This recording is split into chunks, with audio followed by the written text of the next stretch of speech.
Estamos con el doctor Mariano Viganò, presidente del Colegio de Abogados. Está también con nosotros Andrés Abramovich, secretario del Colegio de Abogados. ¿Cómo les va? Bienvenidos. Buenas tardes, gracias por la invitación. Bueno, están organizando actividades interesantes en el colegio. Están con litigio ahora, según nos dicen, con una importante participación. Sí, la verdad que es un placer ver todos los jueves colmada el aula Gregorio Parera del colegio. Estamos haciendo un curso de todo el semestre con una característica eminentemente práctica para el abogado litigante, donde se abarcan las distintas ramas del derecho.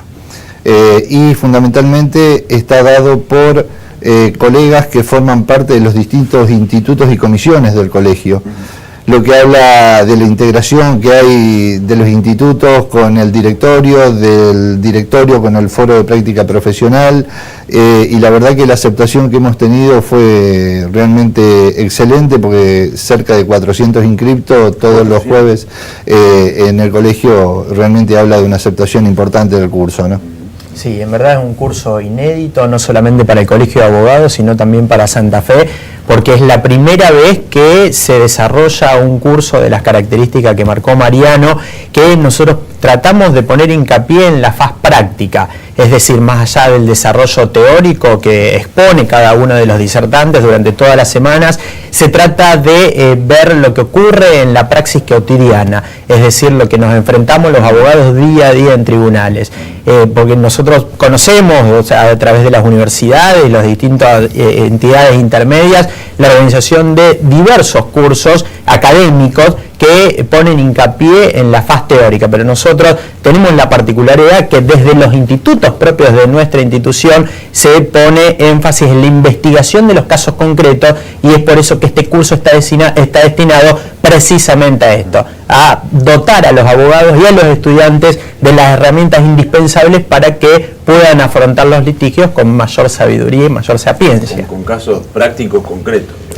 Más teniendo en cuenta las modificaciones que hubo en los últimos años, ya hablamos del Código Civil y Comercial, de la reforma que sufrió el Reglamento de Procedimientos Administrativos en la provincia, las diferentes reformas que hubo en materia previsional, en materia tributaria, y bien los colegas, no solamente los más nuevos, sino que también los de mayor experiencia están asistiendo al curso en gran número. Bien. ¿Estuvieron reunidos con los otros 4 colegios de abogados de la provincia de Santa Fe también? Sí, este viernes pasado estuvimos reunidos en la ciudad de Venado Tuerto, un poco hablando de la problemática de la provincia de Santa Fe, del servicio de justicia en la provincia de Santa Fe. De igual manera tuvimos la visita en la reunión del senador Omar Perotti y de la senadora Naxum, creo que es. Salum. Al revés. Bueno, ustedes entendieron. Sí, sí. ¿Junto con Perotti? Estuvieron los dos reunidos con los 5 colegios de abogados de la provincia, más que nada donde les solicitamos entre los 5 colegios se impulse la sanción de la ley de matrícula federal que está impulsando nuestra federación y que tiene media sanción de diputados. Entonces le explicamos entre los 5 colegios un poco cuáles eran aquellos defectos que se le veían a la ley o que se invocaban que tenía en la ley, y le explicamos un poco entre todos cuál es la finalidad última de esta ley, que es una ley federal y que va a posibilitar a todos los abogados del país litigar en cualquier parte del país en forma gratuita. A su vez, también posibilita centralizar un poco lo que es el listado de todos los abogados que tengan matrícula federal y de las sanciones disciplinarias que sufran los abogados justamente de matrícula federal, no solamente de las provincias como hoy tenemos aquí en nuestro colegio. ¿Y cómo en el caso de haber una sanción, cuál sería el órgano de aplicación? El órgano de aplicación serían los colegios, o sea, todo lo que sería matrícula federal se centraliza en cada uno de los colegios de las provincias, pero a su vez el órgano que va a tener toda la información va a ser la Federación Argentina de Colegios de Abogados. ¿Qué pasa hoy en materia federal? Un abogado que es sancionado en Santa Fe al día siguiente está tranquilamente litigando en los tribunales federales de Paraná, porque no hay un órgano que centralice la información. O sea, ni siquiera tenemos listado de abogados que tengan matrícula federal. Claro. Otra de las cuestiones que debatimos y que interesa a la ciudadanía es en lo concerniente al proyecto de ley del senador Perotti, que fue iniciativa de los colegios de abogados, como es la creación de un juzgado federal acá en nuestra ciudad. Y bueno, ese proyecto también es abarcativo de todo el ámbito provincial, que también se dispone la creación de fiscalías y defensorías a nivel federal en las distintas circunscripciones, en las distintas ciudades. Eso que desde ya que es algo auspicioso. Nosotros, bueno, desde Santa Fe y el resto de los colegios de abogados le brindamos el apoyo porque creemos que constituye una herramienta que acerca la justicia a la ciudadanía, es decir, le posibilita a la gente acceder a la justicia.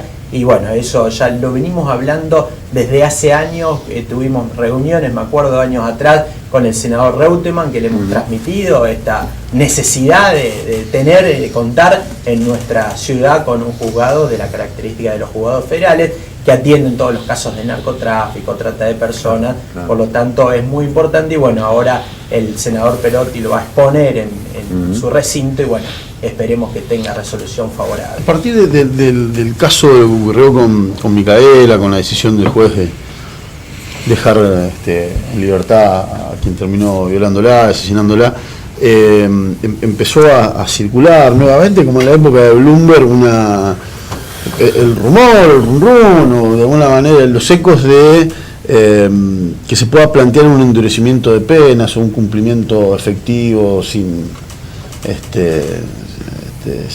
premios y castigos en las cárceles y demás.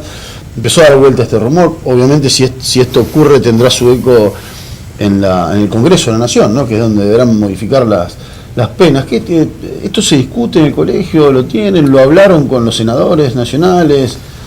Nosotros en el colegio, en las reuniones de directorio, discutimos de todos los temas que hacen el Servicio de Justicia. Este tema de Micaela realmente en uno genera mucha bronca, mucha impotencia. Lo que hablábamos con Andrés no tiene que provocar resignación y convencernos de que debemos seguir luchando para mejorar el servicio de justicia. Indudablemente hay cosas que mejorar. Ayer escuchaba a un psiquiatra forense que hablaba del tema justamente de los violadores y hablaba de la patología, que el solo hecho de que estén encarcelados y que cumplan determinados años de pena no es suficiente, sino que esos años de prisión deben ir acompañados de un tratamiento específico por la patología que presentan, porque generalmente se habla de una patología psiquiátrica que necesita tratamiento, y lo que decía este médico, que el tratamiento puede ser de posible sanamiento, pero poco probable. Entonces, el problema de este tipo de delitos es muy profundo, es muy difícil de tratar, porque este muchacho que asesinó a Micaela tenía una pena de 9 años de prisión, cuando podría le dado 15, la máxima, porque era reincidente. El juez que lo condenó en Entre Ríos decidió que debía ser 9 años. Esa es una de las cuestiones que nos preguntamos. Debería haber sido 15, están bien 9. Pasa que fue un juicio abreviado, además. Juicio abreviado. Con reincidencia. Con reincidencia. 2 causas, 9 años en juicio abreviado. Y una tercera que no quedó ahí. Y el segundo problema en este tipo de delitos o de libertades anticipadas es que no se le da participación ni al fiscal ni a la víctima. Entonces, quizás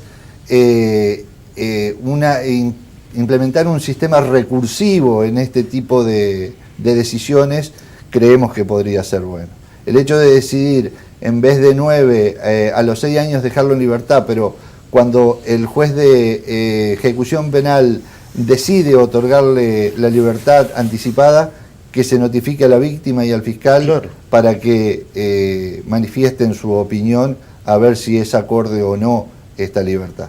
Ahora, a lo que nosotros nos preocupa, que vos algo hablaste en el bloque anterior y lo que siempre manifestamos desde el colegio, es la falta de eficiencia de los organismos de control, y más en este caso del sector judicial, la falta de mecanismos de control, que no existen en materia judicial. Órganos más allá de la superintendencia propia del funcionamiento, no existen órganos que castiguen el mal funcionamiento. Que castigue me refiero en el sentido legal. Sí, sí, sí. Lamentablemente faltan estos organismos de control y suceden estas cuestiones. Es muy fácil juzgar también con el diario del lunes, con el lamentable hecho acaecido. ¿Por qué en ese momento, cuando el juez adelantó el otorgamiento de la libertad, un fiscal o alguien de la ciudadanía o los propios legisladores, que son los representantes del pueblo, promovieron un juicio político? Lo promueven ahora, cuando tenemos una chica muerta. ¿Y cuántas personas pueden morir el día de mañana? ¿Por qué no se actúa cuando se debe actuar? No el día después. Porque el día después nosotros estamos debatiendo una cuestión que para quién como tomamos posturas demagógicas que le gusta escuchar a la gente, pero lamentablemente los hechos vienen por delante y vienen por detrás, y por eso tenemos que actuar con inteligencia, tenemos que actuar con valentía. No tenemos que hacerlo políticamente correcto, tenemos que hacerlo humanamente justo. Por eso, en ese entonces, cualquier ciudadano de Gualeguaychú o cualquier ciudadano de la nación que detecta alguna anomalía en el desenvolvimiento del Poder Judicial, de los jueces, fiscales y más, tiene que denunciarlo, como nosotros lo hacemos desde el colegio. Más allá de las consecuencias, el precio que tenemos que pagar. Pero si no, no hay que ocupar ninguna posición de poder o ninguna posición en la entidad intermedia. Por eso se debe ser responsable. Todos nos tenemos que hacer responsables. Fíjate, Andrés, que cuando sucedió lo de la causa de los monos, que se acordó, se negoció un juicio abreviado, varios actores de la política dijeron, esta causa con tanta conmoción social que tuvo, no puede resolverse con un pacto entre la defensa y el fiscal. Tiene que dirimirse en un juicio oral. Y si en todo caso el juicio oral termina resolviendo a los jueces que son absueltos, no importa. Se llegó al estadio más importante que ofrece el sistema para relevar toda la prueba nuevamente, para escuchar a los testigos nuevamente, a los imputados nuevamente. Por lo tanto, está interesante. Está interesante lo que pasó acá. Hay otra falla que Santa Fe la tuvo, el Patronato de Liberados. Hay una mujer a cargo del Patronato de Liberados en Entre Ríos que no tiene experiencia, no tiene recorrido, no tiene trayectoria, no ha pisado nunca una cárcel. Es raro que sea esa persona, una amiga de Mauro Uribarri, el ministro de Gobierno, la que esté al frente del Patronato de Liberados, cuando se supone que es alguien con experiencia, por lo menos con cierta trayectoria. Pero lo saco del caso Micaela. ¿Puede beneficiar al Poder Judicial la situación de jubilación en el caso nacional a los 75 años y en la provincia, a pesar de que hay ahí una declaración de inconstitucionalidad respecto al artículo 88 a los 65? Yo creo que sí. Tal vez vos me vas a preguntar por el caso Fait, que es una cuestión diferente. No, porque Fait juró por otra esa es la respuesta, efectivamente, desde ya. Yo creo que sirve para purificar el Poder Judicial, para darle lugar a personas que tengan la idoneidad suficiente para desarrollar y desenvolverse con idoneidad para un cargo de la gran responsabilidad social, como es la de un juez, como es la de ejercicio de la magistratura. Así que me parece que es saludable que todos los jueces que tengan 75 años se retiren del ejercicio de la función. Obviamente que pueda haber honorables excepciones que pidan al Senado la continuidad por 5 años más, o por el término que el Senado le dé la anuencia. Tenemos el caso particular que llegó a la Corte, el caso Schifrin, que es el caso paradigmático, que la Corte hace una interpretación divergente parcialmente de lo que fue el fallo Fait, y que dice que los jueces se tienen que retirar a los 75 años porque la Constitución, dice la Corte, es constitucional, esa cláusula que se había nulificado. en el caso FAE, del artículo 99 de la Carta Magna. Que la declararon inconstitucional que para la el caso de la declarado. jueza, además, ¿no? ¿Cómo? Que para el caso de la ministra de la Corte la declararon inconstitucional. Claro, el juez A de la primera reforma. instancia en lo contencioso administrativo, Lavie Pico, había declarado inconstitucional y el gobierno no continuó instando la acción ante los órganos superiores. Por eso nos llevó a la Corte. Y en Santa Fe hay una zona gris, porque después del planteo de Casiano Iribarren como integrante de la Corte, Exacto. hace algunos años atrás, el artículo 88 de la Constitución Provincial, que habla de la temporalidad, digamos, del mandato, Exacto. propone 65 años. 65. Sí, Y- yo creo que hoy 65 es poco. Está Creo bien, que 75 pero es lo adecuado. hay algo escrito ahí que Sí. en todo caso modifiquémoslo, Por ¿no? supuesto, por supuesto. Y eso depende mucho del criterio del gobernador, cuando decide hacer cesar en sus funciones al magistrado, depende de la tensión entre el Poder Judicial y el Poder Ejecutivo, está esta declaración de inconstitucionalidad en el caso de Iribarren. Es raro lo que pasa también en Santa Fe, ¿no? Seguro, seguro. Y bueno, ahora eso debe ser uno de los puntos si en la futura posible reforma de la Constitución que se tiene que analizar, se tiene que examinar, de alguna manera también para adecuarlo con lo que estatuye la Carta Magna Nacional. Creo que los 75, reitero, es una edad adecuada, sobre todo porque la vida, la proyección de vida se ha extendido aún más. Así que creo que es acorde a la actualidad que los 75 años sea la edad del retiro de los magistrados. Gracias por venir a los dos.